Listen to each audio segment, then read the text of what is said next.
ओम गम गणपते नमः। ओम सरस्वते नमः। हरि शरणम राधे राधे। आप सभी को श्री कृष्ण के माखन चोरी की कथा है तो पता है, लेकिन क्या आप विस्तार में जानना चाहेंगे कि वो चोरी कैसे करते थे? तो इस वीडियो को अंत तक जरूर देखें। श्री गर्ग संहिता में श्री गर्गाचार्य जी ने 17वें अध्याय के अंतर्गत इस बारे में बताया गया है। तो श्री गर्ग संहिता 17वां अध्याय। श्री कृष्ण की बाल लीला में दधी चोरी का वर्णन। श्री नारद जी कहते हैं, राजन, तदंतर बलराम और श्री कृष्ण दोनों गौरश्याम मनोहर बालक विविध लीलाओं से नंद भवन को अत्यंत सुंदर एवं आकर्षक बनाने लगे। मिथिलेश्वर वे दोनों हाथों और घुटनों के बल से चलते हुए और मीठी तोतली बोली बोलते हुए थोड़े ही समय में व्रज में इधर उधर डोलने लगे।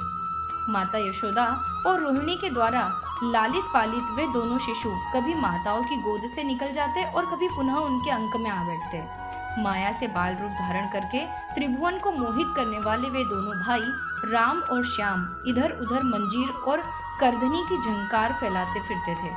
माता यशोदा व्रज बालकों के साथ आंगन में खेलते लौटते तथा धूल लग जाने से धूसर अंग वाले अपने लाला को गोद में लेकर बड़े आदर से झाड़ती पोंछती थी। श्री कृष्ण दोनों हाथों और घुटनों के बल चलते हुए पुनः आंगन में चले जाते और वहां से फिर माता की गोद में आ जाते थे। इस तरह वे व्रज में सिंह शावक की भांति लीला कर रहे थे। माता यशोदा उन्हें सोने के तार, जड़े पीतांबर और पीली झगुली पहनाती तथा मस्तक पर दीप्तिमान रत्नमय मुकुट धारण कराती और इस प्रकार अत्यंत शोभ वाली भव्य रूप में उन्हें देखकर अत्यंत आनंद का अनुभव करती थी। अत्यंत सुंदर बालोचित क्रीड़ा में तत्पर बाल मुकुंद का दर्शन करके गोपियां बड़ा सुख पाती थी। वे सुख स्वरूपा गोपांगनाएं अपना घर छोड़कर नंदराज के गोष्ठ में आ जाती और वहां आकर वे सबकी सब अपने घरों की सूध बूध भूल जाती थी। राजन, नंदराय जी के गृह द्वार पर कृत्रिम सिंह की मूर्ति देखकर भयभीत की तरह जब श्री कृष्ण पीछे लौट पड़ते, तब यशोदा जी अपने लाला को गोद में उठाकर घर के भीतर चली जाती थी। उस समय गोपियां व्रज में दया से द्रवित हृदय और यशोदा जी से इस प्रकार कहती थी। श्री गोपांगनाएं कहने लगी, शुभे, तुम्हारा लाला खेलने के लिए बड़ी चपलता दिखाता है। इसकी बाल के लिए अत्यंत मनोहर है। ऐसा ना हो कि इसे किसी की नजर लग जाए, अतः तुम इस पर काक पक्षधारी दूध मुँह बालक को आंगन से बाहर मत निकलने दिया करो। देखो ना, इसके ऊपर के 2 दांत ही पहले निकले हैं, जो मामा के लिए दोषकारक हैं। यशोदा जी, तुम्हारे इस बालक के भी कोई मामा नहीं है, इसलिए विघ्न निवारण के हेतु तुम्हें दान करना चाहिए। गौ, ब्राह्मण, देवता, साधु महात्मा तथा वेदों की पूजा करनी चाहिए। श्री नारद जी कहते हैं, राजन, तब से यशोदा जी और रोहिणी जी पुत्रों की कल्याण कामना से प्रतिदिन वस्त्र, रत्न तथा नूतन अन्न का दान करने लगी। कुछ दिनों बाद सिंह शावक की भांति दिखने वाले राम और कृष्ण दोनों बालक कुछ बड़े होकर गोष्ठों में अपने पैरों के बल से चलने लगे। श्री सुदामा और सुबल आदि व्रज बालक सखाओं के साथ यमुना जी के शुभ्र वालुकामय तट पर कौतूहल पूर्वक लौटते हुए राम और श्याम नील सघन तमालों से घिरे और कदम्ब कुंजों की शोभा से विलसित कालिंदी तटवर्ती उपवन में विचरने लगे। श्री हरि अपनी बाल लीला से गोप गोपियों को आनंद प्रदान करते हुए सखाओं के साथ घरों में जा जाकर माखन और घृत की चोरी करने लगे। एक दिन उपनंद पत्नी गोपी प्रभावती श्रीनंद मंदिर में आकर यशोदा जी से बोली। प्रभावती ने कहा, यशोमती, हमारे और तुम्हारे घरों में माखन, घी, दूध, दही और तक्र है।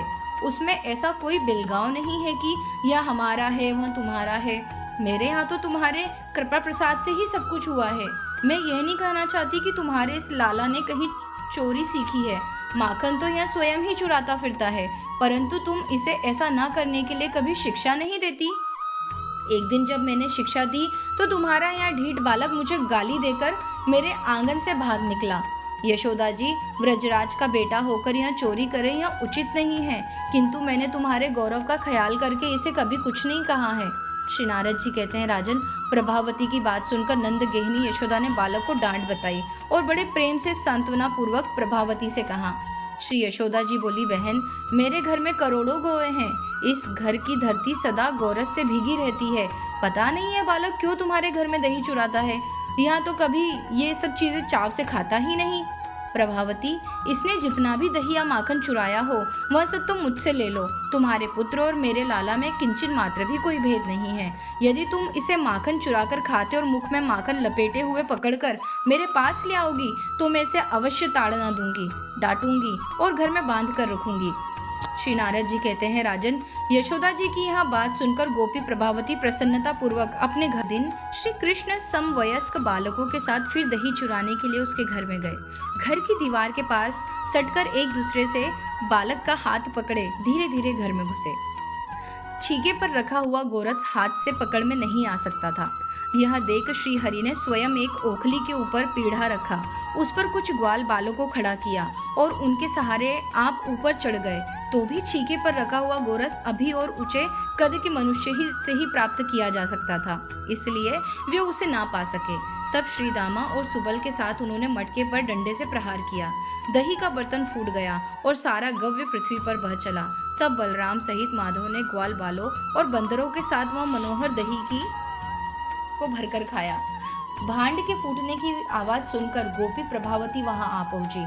अन्य सब बालक तो वहां से भाग निकले, किंतु श्री कृष्ण का हाथ उसने पकड़ लिया। श्री कृष्ण भयभीत से होकर मिथ्या आंसू बहाने लगे। प्रभावती उन्हें लेकर नंद भवन की ओर चली। सामने नंदराय जी खड़े थे। उन्हें देखकर प्रभावती ने मुख पर घूंघट डाल लिया। श्री हरि सोचने लगे, इस तरह जाने पर माता मुझे अवश्य दंड देगी। अतः उन स्वच्छंद गति परमेश्वर ने प्रभावती के पुत्र का रूप धारण कर लिया। रोष से भरी हुई प्रभावती यशोदा जी के पास शीघ्र जाकर बोली, इसने मेरा दही का बर्तन फोड़ दिया और सारा दही लूट लिया। यशोदा जी ने देखा यह तो इसी का पुत्र है। तब वह हंसती हुई उस गोपी से बोली, पहले अपने मुख से घूंघट तो हटाओ, फिर बालक के दोष बताना। यदि इस तरह झूठे ही दोष लगाना था तो मेरे नगर से बाहर चली जाओ। क्या तुम्हारे पुत्र की हुई चोरी मेरे बेटे के माथे भी चढ़ जाएगी? तब लोगों के बीच लज्जाती हुई प्रभावती ने अपने मुख से घूंघट को हटाकर देखा तो उसे अपना ही बालक दिखाई दिया। उसे देखकर वह मन ही मन चकित होकर बोली, अरे निगोड़े, तू कहाँ से आ गया? मेरे हाथ में तो व्रज का सार सर्वस्व था। इस तरह बड़बड़ाती हुई अपने बेटे को लेकर नंद भवन से बाहर निकली। यशोदा, रोहिणी, नंद, बलराम तथा अनन्यान्य गोप और गोपांगनाएं हंसने लगी और बोली, अहो, व्रज में तो बड़ा भारी अनन्यान्य दिखाई देता है। उधर भगवान बाहर की गली में पहुंचकर फिर नंद नंदन बन गए और संपूर्ण शरीर से धृष्टता का परिचय देते हुए चंचल नेत्र मटकाकर जोर जोर से हंसते हुए उस गोपी से बोले। श्री भगवान ने कहा, अरे गोपी, यदि फिर कभी तू मुझे पकड़ेगी तो अब की बार मैं तेरे पति का रूप धारण कर लूंगा, इसमें संशय नहीं है। श्री नारद जी कहते हैं, राजन, यह सुनकर वह गोपी आश्चर्य से चकित हो अपने घर चली गई। उस दिन से सब घरों की गोपियां लाज के मारे श्री हरि का हाथ नहीं पकड़ती थी। इस प्रकार श्री गर्ग संहिता में श्री गोलोक खंड के अंतर्गत नारद बहुलाश्व संवाद में श्री कृष्ण के बाल चरित्र दधी चोरी का वर्णन नामक 17वां अध्याय संपूर्ण हुआ। आशा करती हूँ कि आपको ये वीडियो पसंद आया होगा। अगर आप इस चैनल पर नए हैं तो इसे सब्सक्राइब जरूर कर लें। वीडियो अगर पसंद आ रहा है तो इसे लाइक और शेयर करना बिल्कुल ना भूलें। राधे राधे।